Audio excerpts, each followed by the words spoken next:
get the country to unite behind. Because, I mean, that really is, the politicians really are our worst enemy. They're the most unqualified group of imbeciles running our country. They're all lawyers. Their expertise is looking backwards. They're not looking forward, making shit. They're looking backwards. That's what they're good at. They're good at cleaning up the chaos of men that are actually doing stuff, right? Guys like yourselves that are out here trying to push forward. So I don't have any faith in the American political system at this point. That's my personal opinion. Wow. And so tell me, with cryptocurrency and everything, how does that exactly work? Because I know a lot of people are into cryptocurrency, and I know people are always talking about the Bitcoins and different other things. I've got friends that are constantly telling me, you need to get into cryptocurrency, you need to do this, you need to do that. I'm not going to lie, I don't understand it. So, and I know that you were involved with the cryptocurrency kind of thing. Yeah. Let me stop me if I'm coming off too technical. I do that a lot, and I got a problem with that sometimes. So just tell me to shut up if I sound like a nerd. Okay, so the best way to describe it is you've got blockchain, and then you've got cryptocurrency, a railroad track, right? And then you've got a cryptocurrency that's the car that rides on the track.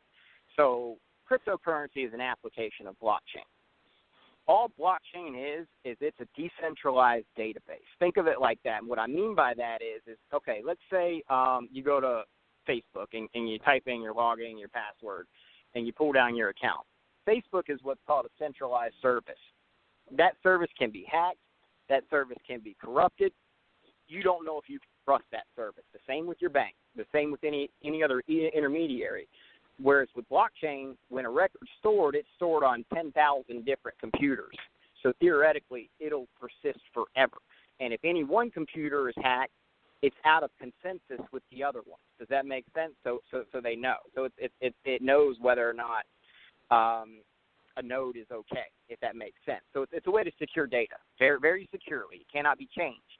So one example use case, let's say we were just going to start writing data to the blockchain. Have it be a record of history, whatever it may be. In 1,000 years, that history record cannot have been changed. It will always persist.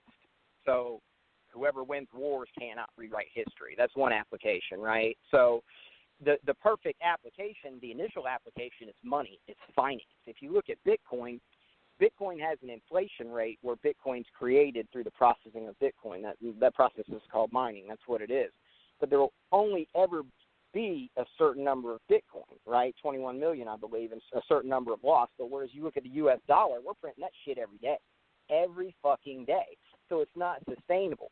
So the idea of cryptocurrency, and if you look at what's happening in Venezuela, big bathing Venezuela, there's cash. They've got cash all over the streets because it's worthless. But, cryptocurrency is the one thing the government cannot control. And so the people, it's enabled the people, and it's really shown the value of what it can do when your government doesn't have your back. And so that's one facet from a financial perspective. But let's take it to the extreme of applying credit, right, giving individuals access to credit. We can create a revenue-sustaining system, and there's lots of ways to do that, whether it's through nonprofit donations or you're doing some sort of, revenue-generating nonprofit. But you can create a revenue component, and theoretically we could go around to select hospitality venues and say, okay, I want to buy, all of your unused rooms for the night, and negotiate a rate and do this all programmatically. But then your nonprofit can then go and enable the homeless community with places to stay, but do so in a way that provides these guys with credit. So if they're on good behavior and they're not, disrespecting the venues, they're allowed to continue within the program. You have mechanisms to track consumer behavior, and you can do the flip side with education. Where right now everyone's saying free education. Okay, I get it. Everybody should have access to a free and awesome education, but does it mean going to a university these days?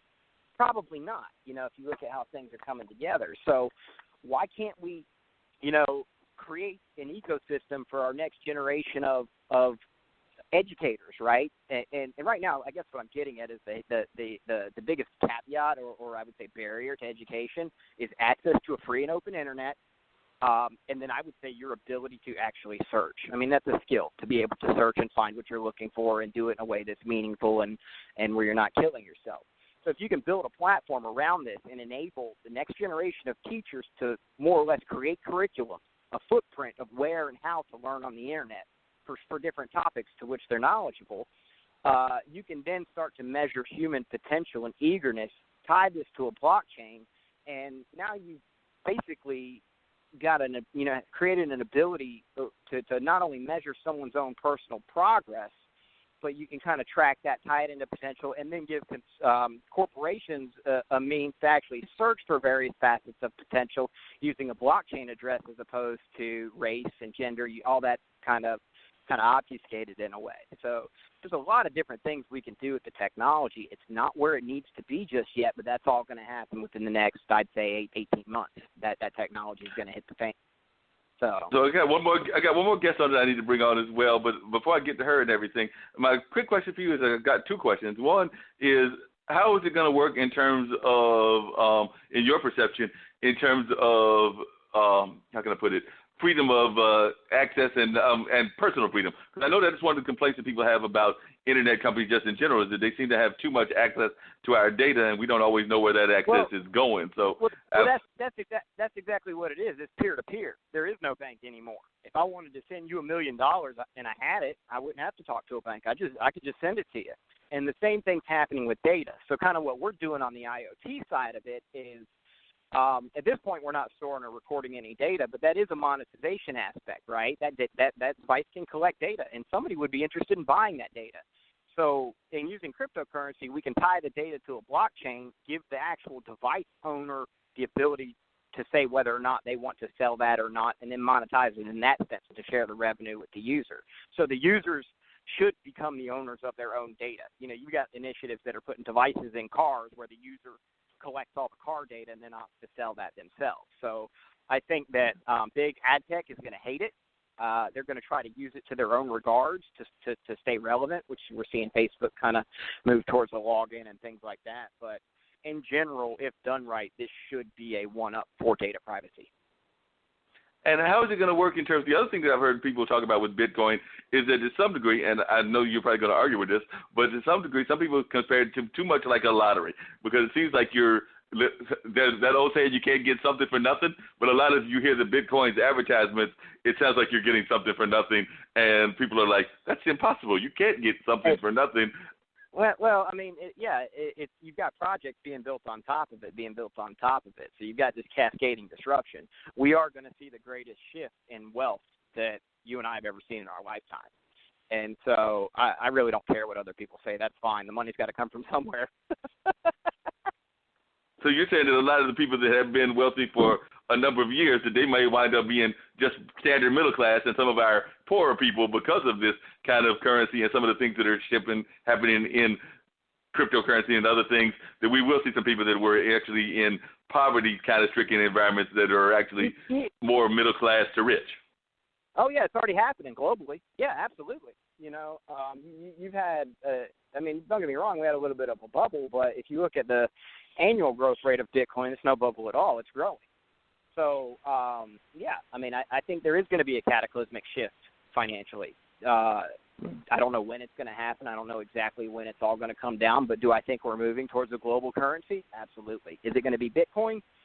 I think Bitcoin will be more of a store of gold. I'm betting on another protocol to take it all. Okay. So you want to share which protocol you're betting on? Cardano. We're going to roll on Cardano. Okay, so everybody, you heard it here first. Cardano is the one that people are going to be betting on, not Bitcoin. So now tell me, like I said, I mentioned some when I read on what you're doing, and you talked about watering plants, having the dog bowl done for you if you're gone and everything. What has been some of the most unusual things that you have had people approach your platform with in terms of creating like these timed kind of things and everything? I'm sure you've had people that have approached you with doing different things. So what's the most unusual that you have heard about? The most unusual thing is the stuff I do with my daughter, because she has to stay in her pain. So we try and push the limits. And we made a snap and pop scare prank that, the little whippersnappers that you throw on the ground and they pop. You know what I'm talking about? The little white things you throw on the ground. Yeah, they're like little firecrackers, but you just kind of, they're like 50 cents at, the gas station, but they've had it since we were kids. But yeah, so what we did is we set up a motion detector and a fan, so when someone goes by, it kicks on a fan and it blows all these little snap and pops across the floor, so people step on them. So she likes to prank people. But I mean, as far as is usage, I mean, yeah, we see all kinds of cool stuff. People are using hemp cultivation setups. They're doing temp monitor setups, and it's just interesting to see what people are requesting in a way. But we don't get this user provided content, so we give them hardware, and they basically set it up to operate however they want.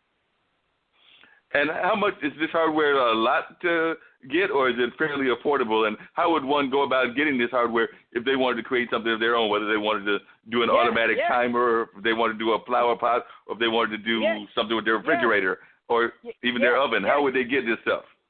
You can go to adosia.com, ADOSIA.com, and there's a link to our store, and you can get started for as little as $30. It's not expensive. I mean, it's a subassembly, so you're going to have to, glue a pump to the bottom of a reservoir and things like that, and kind of get your hands a little bit dirty. But we've got YouTube videos and tutorials. But the actual hardware, very, very inexpensive. I mean, if you want to get and have a subscription to where you're monitoring a whole bunch of devices, we'll charge monthly there. But for people just to get set up and play and create, self-watering pots or do, personal cultivation systems, there's no monthly fee for that. They can get set up for under $100 with multiple devices. Wow, that's not bad at all. Now, stay on the line and everything. Well, I got two questions, and one, I don't know if the person's still on the line, and then I need to bring Dawn on. But Dante, are you still on the line, or did Dante go off the line? Do we know, Dean? Dante is off the line. You do have two waiting. You have Dawn, and then you have Dusty. They're waiting to get into the show. Okay, well, we're going to bring Dawn up first. So let's bring up Dawn next. So, Dawn, are you there with me? Yep. Dawn? I'm here. Hey, Dawn. I hear you, too. Hey, Dawn, it's a pleasure to have Dawn on. I met Dawn through my friend Shree, who, as I've told you before, Dean, he does a Sunday morning show that reads the New York Times. We talk about issues and things of that nature. And he had Dawn on. Mm-hmm. Dawn is with the United Way, if I remember correctly. And Dawn is very much involved with Denim Day. And Denim Day is all about we hate to say it, and actually Dante mentioned it earlier in some of the things he was talking about with some of the things going on with our McDonald's workers and things of that nature. But even in the fast food industry, there's a lot of sexual abuse. And some of these figures I heard, I was shocked by. I mean, 1 in 4 women have faced sexual abuse of one sort or another, or 1 in 6 men, which actually I think people just forget about the men that have been involved. And some of them may be mental, some of them may be the standard forms that we are used to when we think of these kind of issues. And I'm curious to see how Dawn will talk about that. And I'm also curious to see, because I was reading some of her stuff that she's talking about with victims' rights and victim blaming, because I do know that a lot of times we as a society have a bad habit of doing that, trying to blame the victim and not paying attention to what they went through. And Dawn was a victim herself as a youngster. I don't know all the situations. She may decide to share that. She may not. I'll let that be up to her and everything. But, Dawn, if you would share a little bit about Denim Day, how you got involved with Denim Day, and if you want to share a little bit about how you, what drove you to becoming such an advocate. I know part of it was your own personal experience, but if you just want to share a little bit about that and how a lot of times we do not know about these scary statistics that are out there. When I saw those numbers, that's 25% of women, and that actually, I've heard that could even be considered low. And 1 in 6 would be roughly 15%, 15 to 18% of men have been some kind of sexual abuse. So if you would just share a little bit about your activism and how you've gotten involved. Sure, absolutely, and thank you so much for having me on today. So Denim Day originated actually out in Italy about 15 years ago with a woman who, who was raped by her driving instructor, and she reported him. He got convicted, and he appealed his conviction, and it went to the highest court in Italy, and the highest judge overturned the ruling, saying that because she was wearing tight jeans and she had to remove them, that she was giving consent. It filtered its way down into California as a day of activism, probably about, 15 years ago, and they really started spearheading this idea of eradicating victim blaming. And it was about 8 years ago that I was attending a conference out in California. It was a sexual violence conference, And I heard about this day, Denim Day, and it was really intriguing